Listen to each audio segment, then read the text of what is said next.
இருக்கக்கூடிய நிதிஷ்குமாரோட ஆட்சி இந்த தேர்தல் கண்டிப்பாக பாஜகவுக்கு அங்க வெற்றியை கொடுக்காது. எப்படியாவது அங்க ஜெயிக்கணும் அப்படிங்கும்போது வழக்கம் போல எப்படி மகாராஷ்டிரால தேர்தலில் தில்லுமுள்ளு பண்ணாங்களோ அதே தில்லுமுள்ளு வேலையை தேர்தல் ஆணையத்தை நேரடியாக பயன்படுத்தி அரசியலமைப்பு சட்டத்தையே தவறாக பயன்படுத்தி இந்த வேலையை அவங்க செய்யறாங்க. இன்னைக்கு உச்சநீதிமன்றம் இதைத்தான் வச்சு கிளின்னு கோர்ட்லயே வச்சு கிழிச்சிருக்காங்க. அது எப்படி தேர்தல் நடக்கிறதுக்கு 6 மாசத்துக்கு முன்னாடி நீங்க தேர்தல் இதை ரிவிஷன் பண்ண முடியும்? அது மட்டும் இல்லாம இன்னைக்கு உச்சநீதிமன்றம் வெளிப்படையாக கேட்டிருக்காங்க, நீங்க ஏன் ஆதார் கார்டை அக்செப்ட் பண்ண மாட்டேங்கிறீங்க?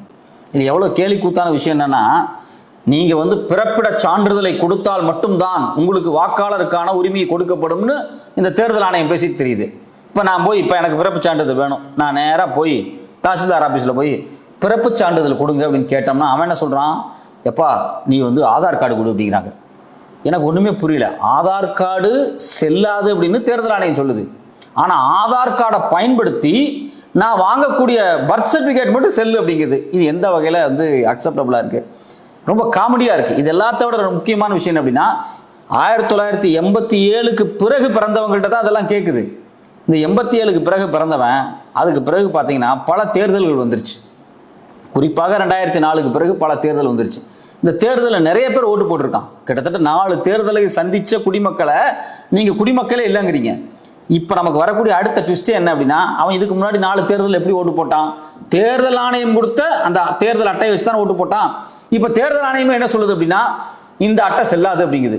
அதாவது தன்னுடைய ஓன் இன்ஸ்டிடியூஷனையே கரப்ட் பண்றாங்க. தேர்தல் ஆணையம் அவர்கள் கொடுத்த அந்த வாக்காளர் அட்டையவே போலி அட்டை, செல்லாத அட்டை என்று டிக்ளேர் பண்ணியிருக்காங்க. உலக வரலாறுலேயே ஒரு அரசாங்கத்தினுடைய நிர்வாகம், ஒரு அரசாங்கத்தினுடைய பாடி, அது ஒரு குவாசி கான்ஸ்டிடியூஷனல் பாடி, அரசியலமைப்பு சட்டத்தில் தனித்துவமான அதிகாரம் கொண்ட ஒரு தேர்தல் ஆணையம்ங்கிற ஒரு பாடி தான் கொடுத்த கார்டையே, தான் கொடுத்த அங்கீகாரத்தையே போலியானது அப்படின்னு சொல்றது இந்திய வரலாறுலேயே தான் முறையா நடக்குது. இது எல்லா கேள்விகளையும் இன்னைக்கு உச்சநீதிமன்றத்தில் வச்சு கிளின்னு கிழிச்சிருக்கிறாங்க. நாம என்ன சொல்றோம் அப்படின்னா, தேர்தலில் நீங்க ஜெயிக்கணும் அப்படிங்கிறதுக்காக இந்தியாவினுடைய தேர்தல் ஆணையம் அப்படிங்கக்கூடிய ஒரு மகத்தான அமைப்பையே கரப்ட் பண்றீங்களா அப்படிங்கிற கேள்வி வருது. ராகுல் காந்தி வெளிப்படையாகவே தேர்தல் ஆணையத்தினுடைய அலுவலகத்தை முற்றுகையிட்டார். கூட தேஜஸ்வி, கம்யூனிஸ்ட் பார்ட்டி எல்லாரும் சேர்ந்து போய் முற்றுகையிட்டாங்க. இன்னைக்கு வரைக்கும் பிரச்சாரம் பண்ணிட்டு இருக்காங்க. ரொம்ப தீவிரமான பிரச்சாரம் பீகார்ல போயிட்டு இருக்கு. நம்ம என்ன நினைக்கலாம், இது பீகார் பிரச்சனை, அதை ஏன்பா நம்ம சீரியஸா எடுத்து கத்தி பேசிக்கிட்டு இருக்கணும், விட்டுட்டு போங்கப்பா அப்படிங்களா? இது பீகார் பிரச்சனை கிடையாது.